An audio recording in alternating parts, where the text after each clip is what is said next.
नमस्कार, आप live cities देख रहे हैं। मैं हूं जय शुक्ला। तो लीजिए महंगाई की एक और मार और महंगाई का एक और तगड़ा हथौड़ा आपकी जेब पर पड़ चुका है, क्योंकि एक बार फिर से ऐसा झटका लगा है, ऐसा झटका लगा है कि जो आपकी रसोई को सीधा अटैक करेगा। अब देखिए ना, पेट्रोल डीजल ने जो आग लगाई है, उस आग की तपिश जेब से अभी खत्म नहीं हुई, लेकिन उसके बाद अब तुरंत झटके पर झटका, यानी कि डबल अटैक महंगाई का। अब यह महंगाई लगातार बढ़ इसलिए रही है क्योंकि युद्ध का हवाला दिया जा रहा है। कहा जा रहा है कि खाड़ी देशों में युद्ध चल रही है, लेकिन अब जो खबर है वो रसोई गैस को प्रभावित करने वाली, मतलब आपकी रसोई को प्रभावित करने वाली। समझ गए होंगे आप, रसोई गैस की कीमत एक बार फिर से बढ़ा दी गई है। अब एलपीजी सिलेंडर जो है वो आपको महंगे दामों में मिलेगा। जो घरेलू गैस सिलेंडर की कीमत है उसकी कीमतों में इजाफा किया गया है, और ये इजाफा 5 रुपए, 7 रुपए, 3 रुपए करके पेट्रोल डीजल जैसा नहीं किया गया है, बल्कि अब ये 29 रुपए बढ़ चुका है। 14 किलो के आसपास का जो सिलेंडर आता है उसके लिए यह कीमत निर्धारित की गई है। तो अब कहां कितने में यह कीमत, ये सिलेंडर मिलेगा, वो हम आपको बताने जा रहे हैं। तो देखिए, महंगाई से जूझ रही आम जनता को एक बार फिर बड़ा झटका। घरेलू रसोई गैस यानी कि एलपीजी सिलेंडर की कीमतों में 29 रुपए की बढ़ोतरी की गई है। इसके बाद राजधानी दिल्ली में 14.2 किलोग्राम वाले घरेलू गैस सिलेंडर की कीमत 913 रुपए से बढ़कर 942 रुपए हो गई है। अब यह दूसरी बार है पिछले 3 महीने में जब एलपीजी सिलेंडर के दाम बढ़ाए गए हैं। इससे पहले 7 मार्च को सिलेंडर की कीमत में 60 रुपए की बढ़ोतरी की गई थी।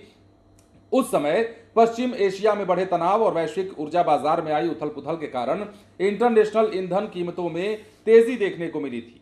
अब देखिए, हर एलपीजी सिलेंडर पर 703 रुपए का नुकसान तेल कंपनियों का कहना है कि हो रहा है। अब लागत बढ़ने से उन पर वित्तीय दबाव लगातार बढ़ रहा है। उद्योग से जुड़े अनुमान बताते हैं कि हालिया बढ़ोतरी से पहले कंपनियों को घरेलू एलपीजी सिलेंडर की बिक्री पर प्रति सिलेंडर करीब 703 रुपए का नुकसान उठाना पड़ रहा था। हालांकि 29 रुपए की नई बढ़ोतरी के बाद भी कंपनियों की लागत और बिक्री मूल्य के बीच का अंतर पूरी तरीके से खत्म नहीं होगा।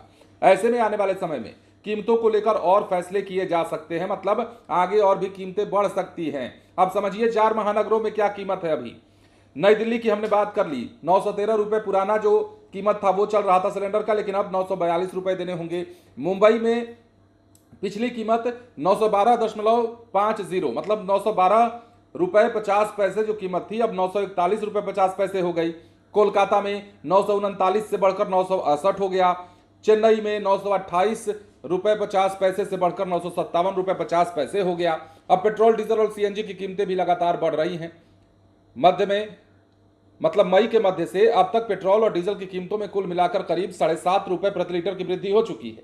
वहीं सीएनजी के दाम भी लगभग 6 रुपए प्रति किलोग्राम तक बढ़ चुके हैं। तो समझिए कि अब पेट्रोल डीजल के साथ साथ आपको हर चीज रुला रही है और महंगाई का असर दिखने लगा है।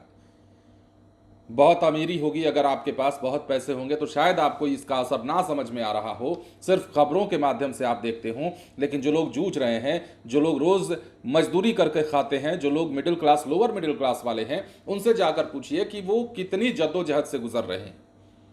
गाड़ी घर से निकालते हैं तो उन्हें सोचना पड़ता है कि कितने का पेट्रोल डलवाएं। घर में जब खाना बनने चलता है तो ये सलाह दी जाती है आजकल लोअर मिडिल फैमिली में कि भैया गैस को थोड़ा कम जलाइए, क्योंकि गैस महंगा हो चुका है, और यदि कनेक्शन नहीं है तो समझिए कि अब तो और भी ज्यादा आपके दिक्कत होने वाले। 2000, 2500 देते रहिए। ये परेशानियां हैं, स्टूडेंट्स की अलग परेशानियां हैं। लेकिन इन सबके बीच में अब रसोई गैस की कीमत एक बार फिर से 29 रुपए बढ़ा दी गई है। मतलब अब आपको सिलेंडर पर 29 रुपए ज्यादा बढ़ाकर देना होगा, उसके बाद ही आप सिलेंडर ले सकिएगा। तो ये कीमतें, अब महंगाई का असर जो है जेब पर पड़ने लगी हैं और लोगों को प्रभावित करने लगी हैं। बने रहे लाइव सिटीज के साथ। धन्यवाद।